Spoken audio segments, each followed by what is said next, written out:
Both an art and a science, valuations are complex things and their impact is enormous, making the difference between generational wealth creation and a comfortable retirement.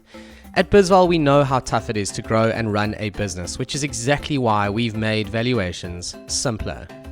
Whether you are using our online tool BizVal Live or reaching out to us for a concierge offering where we spend more time on your numbers and your business and give you detailed feedback, you can be sure that the same techniques being used by professional investors are also being used by us.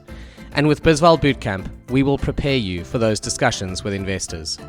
Welcome to this episode of the BizVal podcast. By now, you're well aware of what this is all about. We speak to interesting entrepreneurs, advisors, people who have built their own businesses, people who have sold their own businesses, people who help others do exactly that.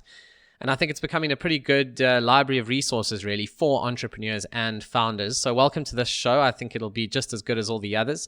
I'm here with Cliff Spolander from the UK. And Cliff, you are an entrepreneur. You are an author, which I think is really cool. One of my silly dreams is to write a book one day. I don't know why. I clearly am just a masochist. You help entrepreneurs exit their businesses, which is probably the single most important transaction any entrepreneur will ever do. So I'm going to stop there and say hello to you so people can hear your voice. They don't think I'm making you up. And Cliff, thank you for doing this show with us. Thanks for having me, Ghost. I really appreciate it. No, it's going to be a goodie. I think we're going to cover some important ground here. I think before we get into some of the questions I've got, it is worth you just giving us a bit of a 2-minute background, how you got into doing what it is you are doing today. That's a good question. As I said before on your show, that I'm also an ex-South African. Moved to the UK, and I started off my career in the South African Navy before moving to the UK. And I've always loved business. Even in Cape Town and Pretoria, we're looking for ways of making money. And so when I moved to the UK, I realized how easy it was to start a business in the UK. And so back in 2001, we started our first business. Since then, I've started many others, but mainly I've franchised one, I've licensed another in 5 countries, and I've bought and sold 4 of my own companies. And now, using the learnings, experience, and the methodologies that I've created, I now help accountants work with their clients, and I work with owners to help them exit, scale, grow the business so that they can eventually successfully exit the business at the point when they need to or want to. 20,001. It sounds like Back to the Future. No, I'm just kidding. I think for some people, building their businesses feels like it'll take until 20,001, which is a long way away. Sometimes it does. Yes. And I guess part of what we'll talk about on this show is how to make that a bit faster, because 20,001 is a long way away. So, Cliff, the first question from my side is just this word scale. People throw it around very, very loosely. It's very much part of startup folklore. What does it really mean in practice? And the reason I ask, it sounds like a stupid question, but scale can mean many things. Does that just mean the business is bigger? And then on what metric? Is it revenue? Is it the number of staff hanging around in the office at the water cooler? Is it profits? What about scaling your time as an entrepreneur? How do you view this? It's a question I get asked quite a lot. And I think for many owners, there's a misconception around or an understanding around what growth is versus scaling. I think we just need to kind of deal with those 2 definitions first. Every owner wants to grow the business. I think that's fact. But what I found is when a company first starts out, it's very owner-centric. The owner does everything. They're involved in everything. And that's natural and that's normal. But as the company starts to grow, and as they could probably hustle their way to £1 million in the UK, but that's where they kind of plateau. If they grow anything more, then they struggle. They end up in kind of burnout, and that's because as the company grows, the problems that the owner has to deal with on a day-to-day level will grow with the business, and so there's only a finite capacity that an owner has and can deal with. And so when they look to scale or to grow to 2, 3, 4, 5 million, those problems will grow at the same rate. When you scale a business, that's slightly different. So before you actually start to increase your turnover, your revenues, we will look at the business, look at what problems that they're currently experiencing, and we'll deal with those problems using people, procedures, and processes. So that means as the business grows, those problems will grow as well. However, they are dealt with not by the owner, but by people, processes, and procedures. And that then allows the owner to grow the business, expand the business without then getting bogged down in the day-to-day running of the business. So that's the main difference between growing and scaling a business. Yeah, brilliant. I mean, I think for every entrepreneur, that's the dream, right? Is to be able to actually have other people who can just get things done, a chief get things done officer and support staff from there, because that's the biggest problem for any entrepreneur is in the early days, you are the product. And then at some point, you do just run out of day. I don't care how hardworking you are. It's impossible. It is. And I think owners have a choice. And initially, there aren't any choices. They are the chief cook and bottle washer. They're involved in everything. But as the company grows, the choice is either they can remain the expert in the business, remain the go-to person to fix problems, deal with problems, or they could relinquish control. They could trust people. Yes, they go through teething problems. Yes, they go through hiring maybe the wrong person. But in the end, it does free up time. It does free up their resources. It does give them a better quality of life. Some owners, they are control freaks. They want to control everything. And that's absolutely fine. As long as they are aware of the consequences. And the consequences would be, for instance, if they were to go on holiday, there would be emails, phone calls, problems to deal with. But also that will affect and have an impact on valuation. Because if everything is centered around them and they come to sell the business, then the buyer will go, well, if you're in the middle of everything, I don't want to be in the middle of everything. That's a risk. I don't know if I could carry out the task you can or get the results you can, because I don't have the relationships you do or the experience you do. And so it does cause some sort of reduction in valuation and increase in risk. So yes, I think if an owner gets to the point where they're growing and they are at the point where a decision has to be made, do I keep control over everything and be the chief day-to-day operator, or do I look to be the company's CEO and have people, processes, and procedures deal with the day-to-day running of the business? And that's a decision that every owner will have to make at some point. I have a very good mate of mine. He's a successful business owner. He's done it a couple of times now, and he always jokes that his laziness is his secret weapon. Basically, he is inherently lazy, and I mean that in the nicest way, because he says that himself, and it's a superpower for him, because he just asks himself, geez, I don't want to do this work. How do I get someone else to do it? And actually, ironically, it's a great attribute for an entrepreneur. Inevitably, entrepreneurs go in as these hardworking, 18 hours a day, I can do this, running into the wind kind of people. And actually, yes, in the beginning, you probably need that. But at some point, you definitely need to start applying, the Garfield layer of, geez, it would be nice to just lie around on my couch all day having a snooze. How do I get to that life? Exactly. And that's a question I ask myself. Every company that I've bought, the 4 companies that I have bought, I've looked at how can I get myself out of the day-to-day running as quickly as possible? What can I do to make my life easier? What can I do that I am repeating day in, day out that I could get someone else to do, or get some piece of software or procedure in place to take care of those issues? And having that kind of mindset of how do I get myself out of this business as quickly as possible will lend itself to having a better quality of life, more time freedom. The initial downside to that is, yes, your profit's going to drop because you're going to be employing people. There will be extra overheads to pay for, but those overheads are buying you time.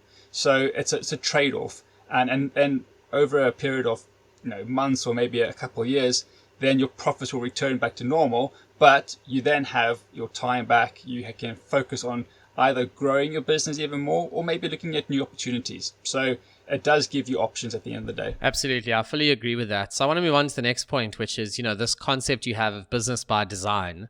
And I like the sound of that because it talks to having the strategies in place right up front and actually designing what you want this business to look like. And again, that sounds super obvious. And in high school, you get taught, do a business plan, but you have no real understanding of what that means. And, I'm not necessarily a fan of actually sitting down and doing it as formally as that. I think it's more an iterative process, and it's understanding. If you don't understand it, you can't write it down. It's as simple as that. So it's more about understanding, what does it mean to design a business? I almost see it like an architect designing a house. The house is the business, and then you need to fill it with the things you need to fill it with. But it requires that, I suppose, that ability to visualize what to do with that empty piece of land. What house should go here? What should it look like? Which way should it face? All of those elements. That's designing a business. Would you agree with that? That's more or less what that means? Yes, and I think I'll probably go a few steps further than that as well, because the business isn't a standalone entity. The business consists of a person, an owner, and that owner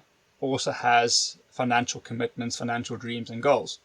And so the whole kind of looking at your house and your architect analogy, yes, you've got a piece of land, and yes, you could be building a business, but what ultimately is the purpose of this business? What do you want to fill your house with? How do you want it to look? How many bedrooms do you want it to have? What's the actual function, purpose of it? And so the view I take is that we need to look at, yes, the business. We need to make sure the business is attractive, it's sellable, it gives the owner the space and time that they want in order to achieve their personal goals. They may have personal goals that won't be able to be realized if the business doesn't produce enough cash or time so that they can spend time doing it. But more crucially, is the business able to fulfill their financial dreams and goals and give them the financial security at an age when they want to retire or slow down? And so building a business and designing a business ensures that the business grows, ideally without them stuck in the middle. But for many SMEs, the owner is the business, and that's absolutely fine. But it's the ability to look at the business and say, right, okay, this is what I want to achieve personally, and this is what I need financially to achieve financial security. And so we need to look at how can the business achieve those two goals. So business by design looks at those three key areas: the business, the personal as the owner, and their financial situation, to make sure that all three are working in harmony, everything's been achieved, and the business has a purpose, has an end goal, and the owner knows the type of exit that they are looking to achieve. Yeah, absolutely. It's all about planning. And a lot of people think that means once a year you go and hire out a little boardroom at a little hotel, and get a nice overpriced lunch and have a strat day. And that, puts fear in the heart of half the people in the team. And it's a huge hassle in terms of just stress around taking the time out of the business and everything else. But everyone does it. So maybe it's the right thing to do. Maybe it's not the right thing to do.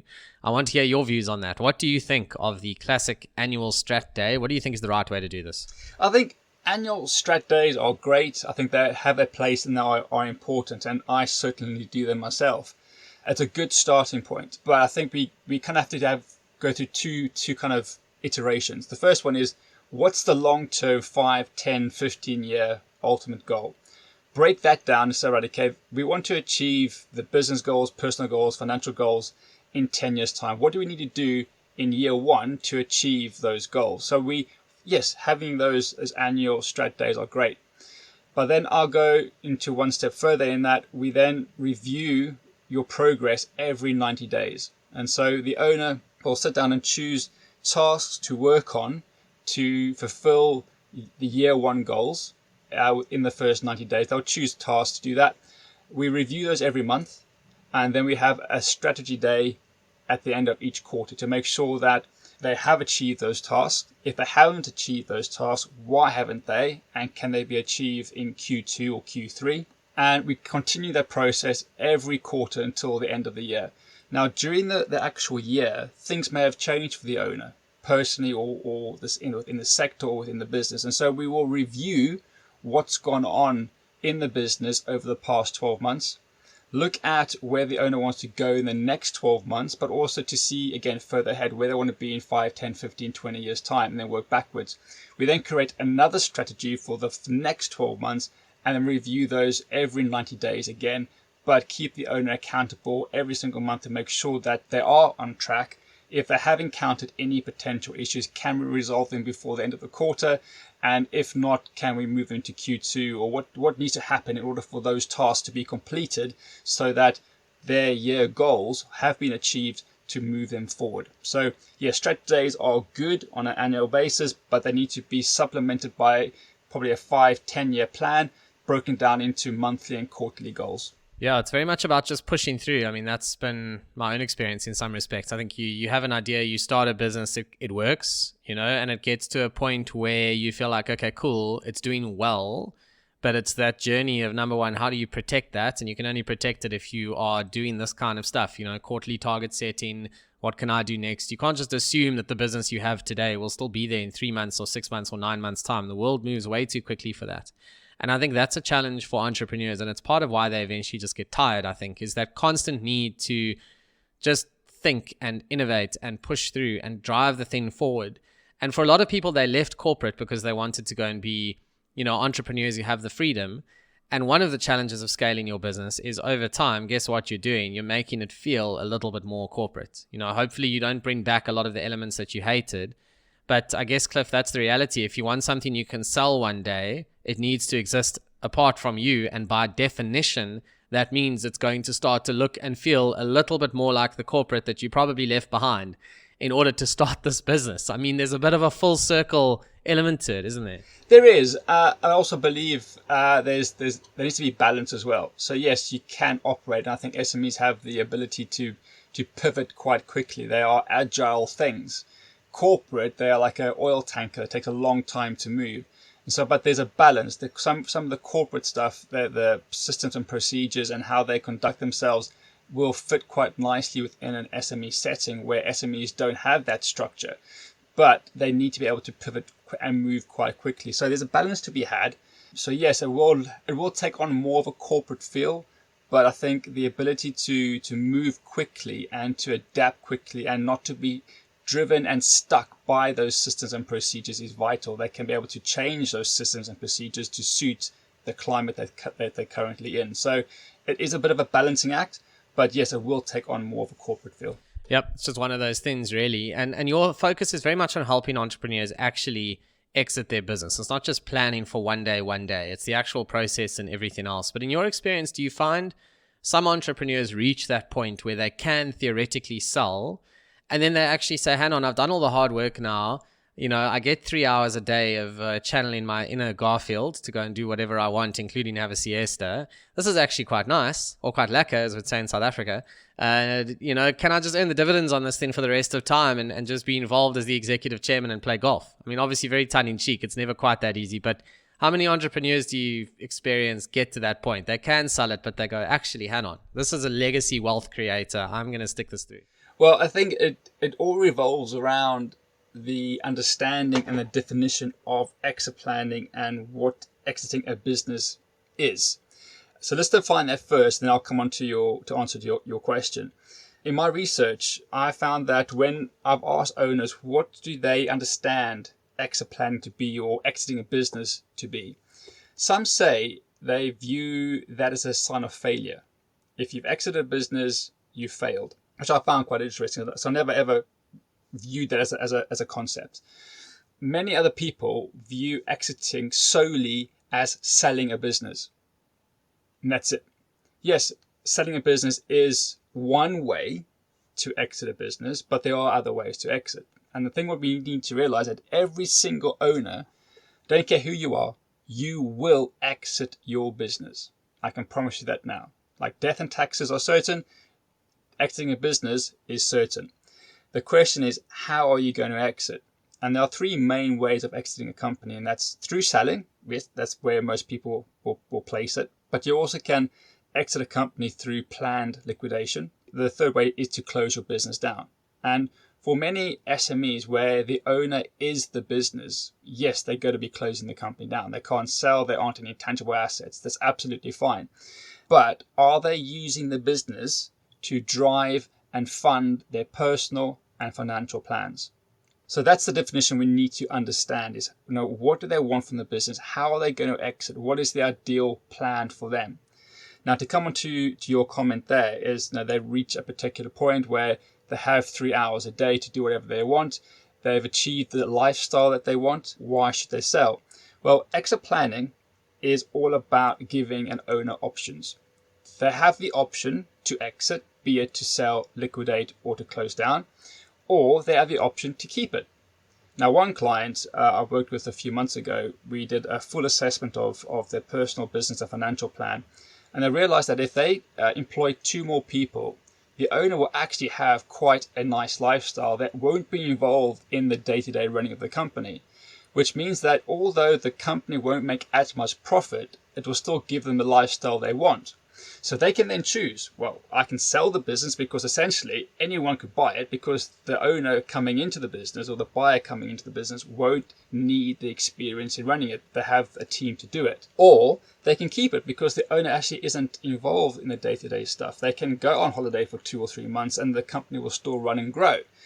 So it's about giving owners options and choices. So if they want to, need to sell or exit, they can. Or if they'd like to have three hours a day off to themselves and enjoy the dividends, then that's also absolutely fine. So it's about choice and it's about options. And for some entrepreneurs, the business is actually just too small to get these sort of people in, right? Because I mean, you've touched on the point about lower profitability, and it's a very important point. And that's what stops a lot of people scaling. You know, they manage to build a business that is gently burning them out, but it's not big enough to bring in another person with the right skill set to really help them scale. And so I think what entrepreneurs, and I love your thoughts on this, I think what they sometimes get wrong is they don't take a proper look at all the tasks they are doing in the business and ask themselves, okay, like I can't replace myself because, you know, another me in totality is going to want to earn what I earn from the business, and then there's nothing left. But can I take my worst 20% of tasks and scale that by bringing someone new into the business and then free up a portion of my time, and then maybe take that 20% of my time that I've just freed up and use it on the value generating stuff that I should be doing. And then in that process, you start to actually realize how to scale. I mean, I think that, even just speaking from personal experience, I mean, I think that's the journey for a lot of entrepreneurs as they get on the scale ladder. 100%. I think, I say, many owners, especially on the smaller end, they are the business, it's just them in the company. But they can still operate in that same sort of fashion. They don't potentially need to take on someone, but they can contract the work out. So, for instance, they could hire a virtual PA to take care of the phone calls or the organizing of booking of meetings and your diary. They could take on a social media or digital marketing agency to take care of the LinkedIn, Facebook posts, whatever the case is.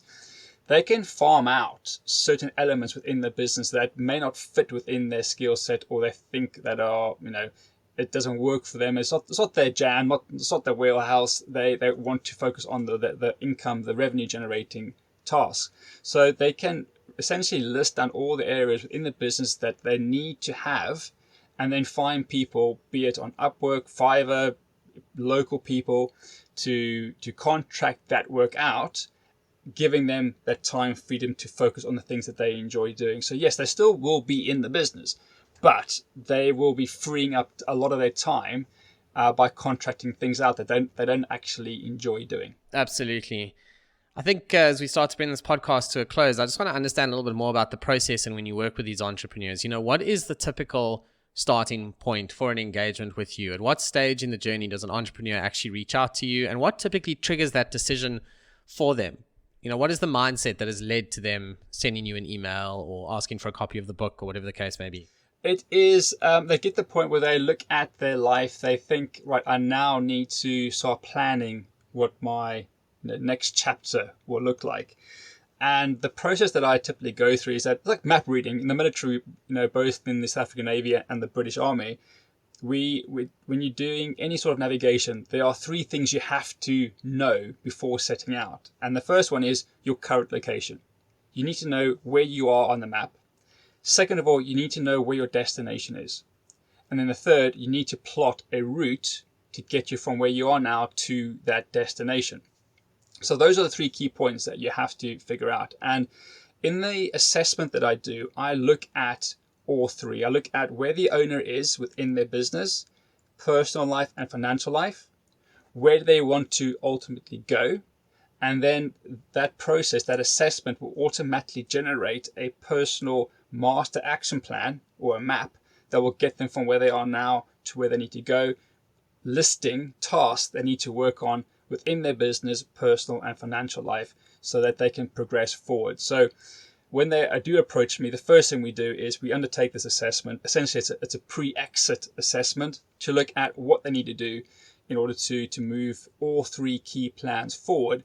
But the key point is understanding exactly where they are, and also understanding how much a company is worth, understanding how much money they're going to need to retire, and what they want to achieve pre and post exit. Once we understand that, and once we understand where they want to be, we can find a pathway to get them to that ultimate goal. Yeah, that makes perfect sense. And I think in terms of the pathway and how long this takes, I mean, that's the biggest thing for entrepreneurs. I guess when you get to the point where you're thinking about scaling and selling, maybe what you should be doing is thinking about it way ahead of time. I think far too many entrepreneurs think about it way down the line.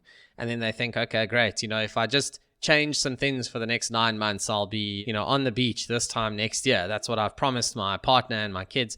Unfortunately, that's not how life works. So in your experience, how long does it take to start seeing some tangible results in terms of freeing up a bit of time or whatever the case may be? And then how long does it take? Again, it's very much an average. The answer will depend on each company you're dealing with. But how long does it take until the business is actually exit ready? The first part of the question, when will they see results? Well, the results typically happen within the first 3 to 6 months. They'll get the time back. We'll look at what they need to do. We look at all the high value, low cost, the kind of the low hanging fruit tasks that will drive value within the business and reduce risk within the business. So in the first 3 to 6 months, they will start to see results. But typically to get a company exit ready, be it to sell or liquidate or to close down, 3 to 5 years typically, because there's a lot of things that need to be put in place, a lot of things that need to move, trends need to change, and things need to be put in place. And that does take time and a lot of focus. So typically 3 to 5 years. But ideally, again, if we can start as early as possible, and Stephen Covey always puts it, you begin with the end in mind. So ideally, an owner should be looking at how they're going to exit the company the day the company starts trading. And the reason why I say that is, I don't know what the stats are in South Africa at the moment, but I know in the US and the UK, around 50% of owners will be forced to exit. And that's typically due to a change in their personal circumstances. So by being in a perpetual state of exit readiness, should life throw you a curveball, should something happen to your personal life, and you need to, or you can't work in the business anymore, you can press the exit button and get out. So my philosophy is always be in a continual state of exit readiness, so that life's unpredictable. Should it throw you a curveball, again, you have options. And all too often I'm seeing owners thinking that, yeah, I'll do it next year, I'll do it next year, I'll do it next year. And all of a sudden they get hit with a diagnosis of cancer, or something happens in their family life and they can't work in the business, or their attention gets diverted. And so being in that state of exit readiness gives them the choices and the options. They say, all right, okay, I can exit now and know that my family's taken care of and I'm in a good financial position as well. So that's my philosophy, is always be in a perpetual state of exit readiness. Yeah, I think that's very good advice. It's the stuff that no one likes to think about, but unfortunately you need to think about. Run it like it's for sale. And it'll actually be a much better business for it. You'll be thinking about scaling your time. You'll have the systems in place. Your compliance will be up to date. Your taxes, your accounting, all the stuff that entrepreneurs are notoriously bad at will then actually be in decent shape. And Cliff, I think that's a really strong point to end the show on. For those who want to reach out to you, who maybe want to get a copy of your book or schedule a consultation with you, do you work with business owners from around the world? Do you focus very much on the UK? And then how do people contact you? Sure. You can. My website is businessbydesign.co.uk. I work with companies all over the world. I've got companies in Spain, Belgium, UK, France, the US. So I can go global due to the wonders of the internet. We've got 2 books out, The Cash Flow Code and The Smarter Exit. All can be found on Amazon. So they can contact me through those books or through my website, which is businessbydesign.co.uk. Fantastic. Cliff, thank you so much for your time. Such an insightful chat and really interesting. I hope you enjoyed it as well. And to our listeners, work back through the BizVal library. There are a bunch of shows that are just as good as this one. There's a lot to learn. And our mission is very much to empower entrepreneurs and get these insights into your thinking all the time as you look to build your business, value it with BizVal, see how you're doing, potentially exit it one day. That's what everyone wants, right? So Cliff, thank you so much for your time, and we appreciate it. Thanks for having me.